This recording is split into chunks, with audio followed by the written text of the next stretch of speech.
Uh, Bismillahirrahmanirrahim. Assalamualaikum warahmatullahi wabarakatuh. Hello everyone.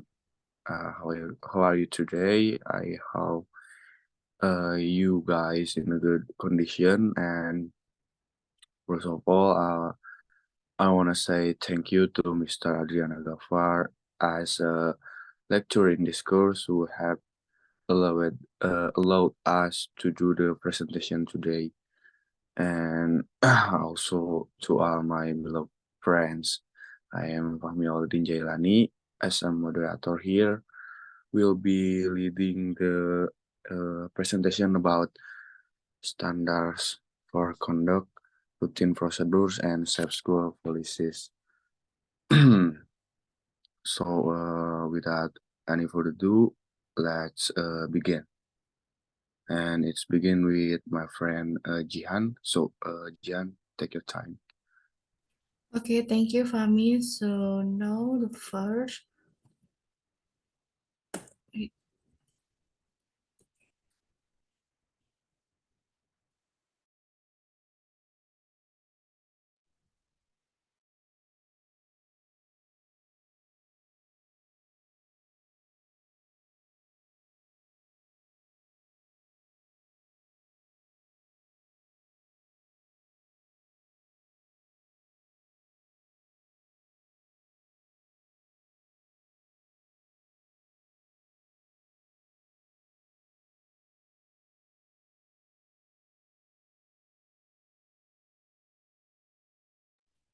Sorry. Okay, now we start the first. In here there are in this chapter 5 there are goals and objective. The goals of this chapter is for you to develop strategies for establishing standard for classroom conduct, procedure for classroom routine, and school-wide discipline and safety policies. Specifically, Chapter 5 is designed to lead you to achieve the following objective. The first, distinguish between necessary and necessary standard for classroom conduct and understand the consequence of having unnecessary standard. And second, apply the teaching cycle model to help students comprehend standard for conduct, learn how to meet them, and predict the consequence of not meeting them. Okay, now the first material is standard for classroom conduct. Proposively, a standard for classroom conduct are formalized statements that provide students with general guidelines for the types of behavior that are required and thus that are prohibited. Unlike a specific procedural rule that spell out a routine to be followed for a given situation. A standard is set so that the focus is on its purpose. Okay, the next is procedure for smoothly operating classroom. Routine procedure, like standard, should communicate expectation for behavior. Unlike a standard, however, a routine procedure applies only to a particular type of event and does not define a general principle for appropriate behavior.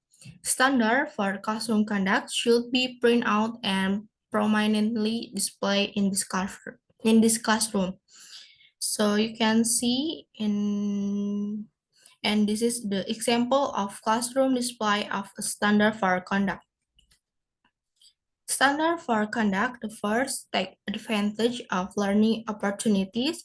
The second, cooperate with your classmate and teacher in the business of creating learning opportunities. And the third, help create and maintain a comfortable, safe, and secure learning environment for all members of our classroom community. And the fourth, follow established classroom procedure as a direct by your teacher. follow school policies. Okay, the next is the material necessary standard for conduct. Teacher as well as school administrator sometimes establish unnecessary standard of conduct. A necessary standard for classroom conduct is one that serves at least one of the following purposes. The first, maximize on-task behavior and minimize off-task, especially disruptive behavior. And the second, secure the safety and comfort of the learning environment. And the third, prevent the activities of the class from disturbing other class and person outside the class. And the last, maintain the decorum among students, school personnel, and visitors to the school campus. And necessary standard for conduct, politeness and courtesy decorum is necessary. It's necessary because polite interaction among student and teacher help maintain a classroom that is conducive to cooperation where ill feelings are a consequence of impoliteness. And the next, when to determine standard and routine procedure. Some teachers prefer to determine all standard for conduct and a large share of a routine procedure at the very beginning of a school year or term. Others establish but standard for conduct and routine procedure as the need for them become apparent. And other hand, there are advantages to establishing standard and routine procedure throughout the school term. The first, waiting to establish some standard, avoid prescribing standard breaking behavior for students who were positively reinforced for breaking regulation in previous classes. And the second, students are more likely to understand a standard or a procedure when it is established in response to need that has just become apparent. And the next, who should who should determine standard? So the standard more effectively serve therefore purpose when teacher determine them or when students agree on them. You have four options for who establish standard and how well each option work depends more on how you go about implementing it than on which one you choose. So in here there are 4 points in who should determine standard. The first, decide all standard, making sure that each purposely state and necessary and not confused with a routine procedure. And second, you determine all standard yourself, but your determine are influenced by the recommendation of student. And the third, standard are proposed and fought on by students. You are responsible for establishing the structure for democratic decision making, providing leadership to encourage the establishment of necessary. And the last, some combination of other three methods is used. Maybe you impose a few fundamental guidelines for behavior student participate the session about more specific standard that fall within the pure view of the GOTS guidelines. And the next, teaching standard and procedure to student.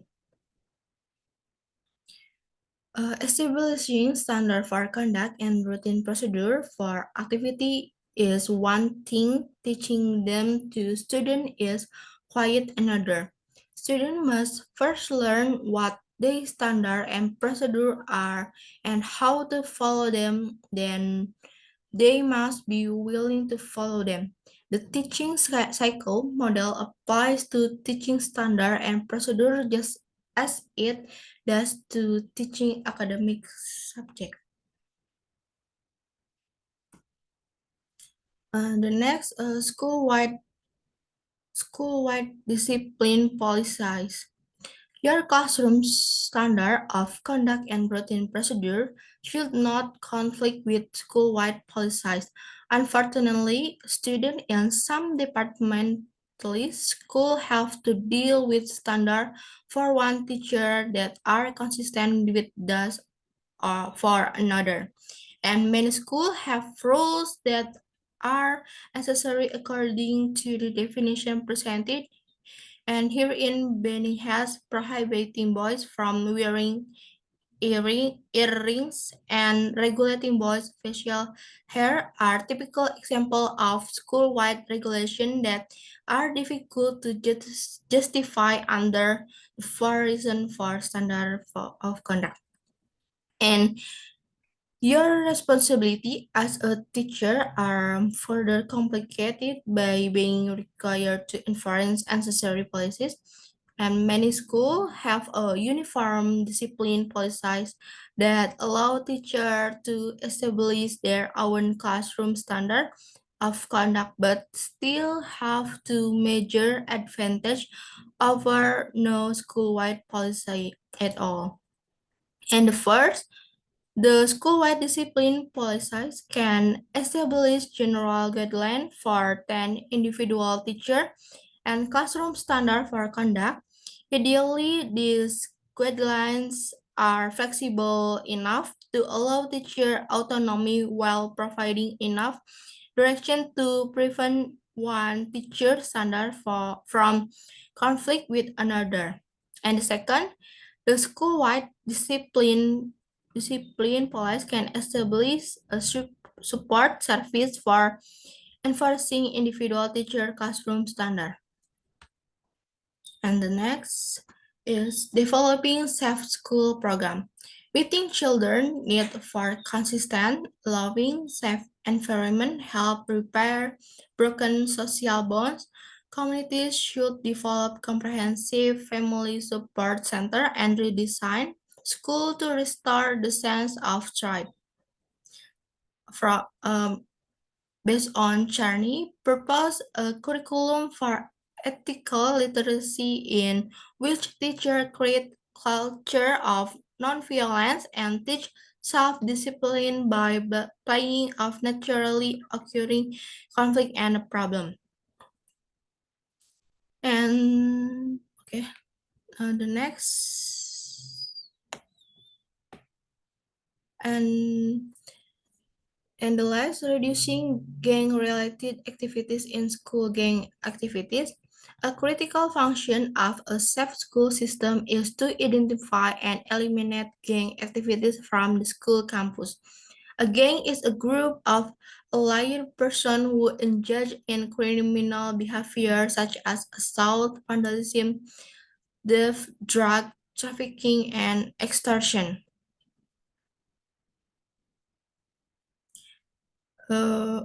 Indicator of a gang emergence at a school include the following.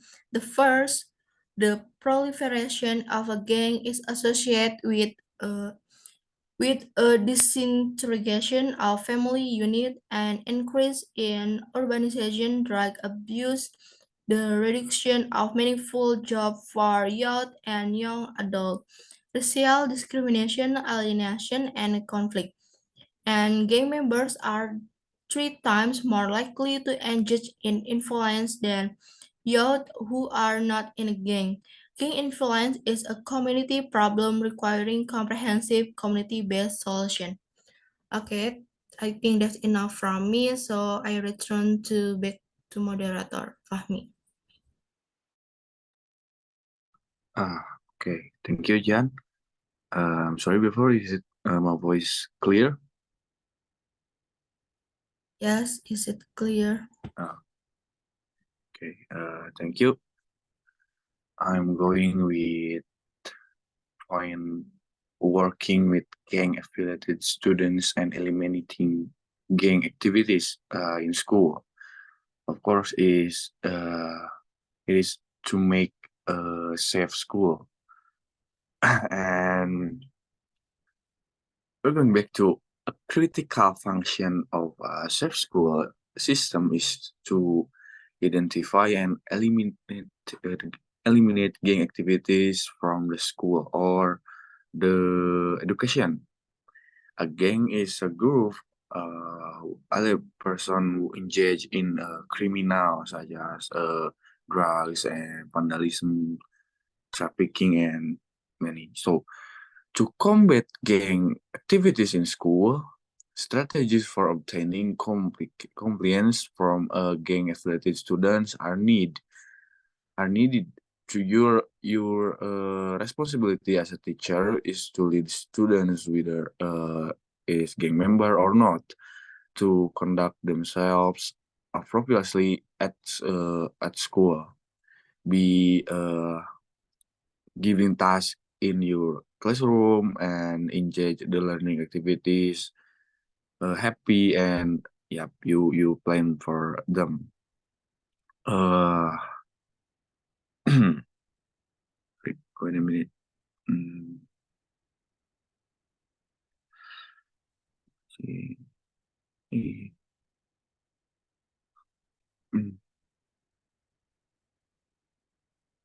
Nah, McRae on 1994 suggests that teachers be proactive when working with gang members. The first one is, of course, now student names, and uh, the next is use cooperating learning strategies, happy learning strategies, or whatever it is. And the next is institute clubs.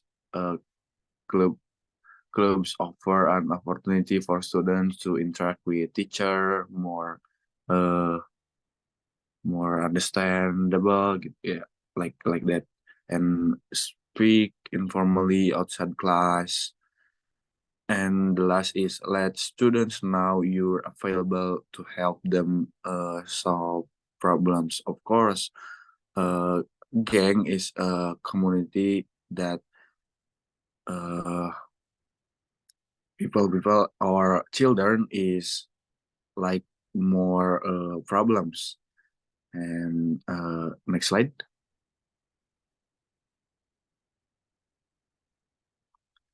Ah, the next is we're going to essential of an effective safe school system, and uh, 11 elements to be active. A safe school system must include the following. The first one is the program is developed with the support of a consensus of school personnel, students, parents, community leaders, and community agencies, including law enforcement agencies. The second one is the initial design of the program is based on the result of research studies on school safety and school safety audits. Next is a school safety committee is organized and activated to plan, monitor, and redesign the program. The design, the development, implementation, management, evaluation, and ongoing modification of a school safety program will not happen without specified people in charge. Next slide. Next slide. The next is the program use a team approach with all school personnel working collaboratively with students, parents, and more. And the next is all school personnel receive ongoing training for making the program successful. Next is the program is coordinated with school-wide discipline police. Next, provision for building positive relationship among students, teachers, and other school personnel. A school-wide system for resolving conflicts is implemented. Communication networks are installing using modern technology. Yep, it is important. Modern technology It's like mostly used in everywhere in learning. So communication networks are and whatever is using modern technology. And the next it is backup or crisis support resources and procedures are in place or are in this that time they need it.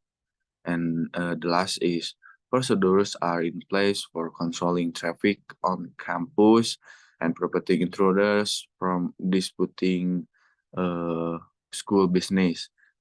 What intruders here is mm, intruders here is outside with criminal intent. The second is outsiders intending to gangs, yeah, like before I say. And next, former students or from other school who are on show off, socialize, fruit, or harass. And to distinguish between welcome guests and unwanted intruders, most schools require visitors to report the main administrative office to identify themselves and their business before they allow it to access the other part of school. Uh, Next slide.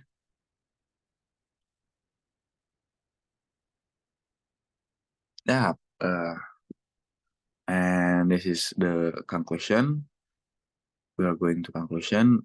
The chapter report on standard post conduct, routine procedures, and safe school policies underscores the foundational importance of establishing and adhering to comprehensive guidelines to ensure the safety and well-being students and staff within educational settings. By delineating clear expectation for behavior, outlining routine procedures for various activities, and implementing policies aimed at fostering a secure learning environment, schools can effectively mitigate risk and promote a positive school culture. So, yeah, thank you. I think it's enough for me, and thank you for my friend Jihan who has been giving the explanation. Assalamualaikum warahmatullahi wabarakatuh.